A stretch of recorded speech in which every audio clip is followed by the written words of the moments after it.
It's another exciting day down in Dunedin, Florida, as the Blue Jays continue spring training. That's where we find our Lindsay Dunn. And Lindsay, I am sorry to interrupt you. You were just talking a second ago with a Jays fan favorite. That's right. I was speaking to Kevin Kiermaier, who signed another year deal with the Blue Jays. You're right. He won over Canadians last year. He asked me what I was talking about right now, and I told him basketball. And he's like, "Are you actually doing this?" Like, no. He's very gullible, but I'm telling you, this year is going to be the year I finally get him to sing on camera. But I want to take the viewers to what's happening for day 3 of their full spring training workout. You see, just behind me, that is team president Mark Shapiro watching the squad do batting practice right now.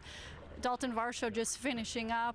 I think Danny Jansen is in there. You have the outfielders out there, like you mentioned, Kevin Kiermaier. You have Springer out there, and then you have all the fans that are taking in this action. It's an exciting moment for day 3. But when I mention, Kiermaier, Springer, those are players that they already know where they're going to play for this upcoming season, but there's still some question marks about certain players, and that includes Davis Schneider and Ernie Clement, who I spoke to about spring training just moments ago. Did not get the memo at spring training for the matching t-shirt. Feel very out of place. But guys, thanks for doing this. Just first of all, what's spring training been like so far for you? Oh, it's been great to get the gang back together. To see these guys and the work they put in the off season, it's awesome. It's awesome. It's always fun to come back, and we're ready to roll. What's been a standout moment for you so far? There hasn't really probably been one standout, but just having the guys all together here. This is my first big league spring training, and just being part of the team this early is a cool thing to kind of just be a part of. But the guys are ready. A lot of the pitchers are already throwing high 90s, and like as a hitter, it's like, oh my gosh, we're already in this thing. But it's fun, and we're out here grinding every day, trying to get better, and looking forward for the season.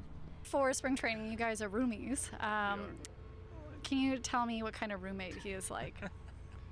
He's a great roommate. He makes dinner every night, which is very, very nice, and he does a great job. It's usually beef. Actually, it's always beef. And he's very, very clean. He wakes up nice and early, and he gives me a ride home every day, which is very, very sweet of him. What kind of driver? What kind of Uber driver is he? Oh, smooth. Smooth as silk. 5 stars? Yeah, that's why I love him. He gets me point A to point B safely every time, knock on wood. Okay, so you drive, you clean, you basically cook. What does he do? No, Ernie's the vibe guy. We play a lot of Catan in our apartment, me, Spence, and Ernie. Yeah. And we just have fun. We don't really do much. Like, we literally just go back like normal. We're like 18-year-old guys, just play video games, play board games, and just kind of, we don't really drink. We don't really go out that much. We just, after a long day here, you kind of don't really want to do too much. We play golf, but other than that, it's kind of like just hanging out at the apartment, playing board games, and just with us two, me and Spence. Yeah, that's great. Yeah. Oh, that is such a great kind of peek behind the curtain of what's going on when they're not in practice there. Lindsay, I just got a cue from our producer. She tells me you've got a fun fact. Of course I have a fun fact. Fun fact, that was an exclusive interview with them, but I found out, as Davis, as their Uber driver to and from spring training, also bringing in Spencer Horwitz, who's with them in their, living arrangements, is that they listen to the same 4 songs every day after the game, and they recently added, get this, SpongeBob SquarePants, Sweet Victory. That is the song that they're rocking out to after spring training. Hey, if it works, it works. Oh, that's great. Okay, Lindsay, I have really enjoyed these updates you've been sharing with us. Please get some more insight, what the guys are doing behind the scenes. Anytime.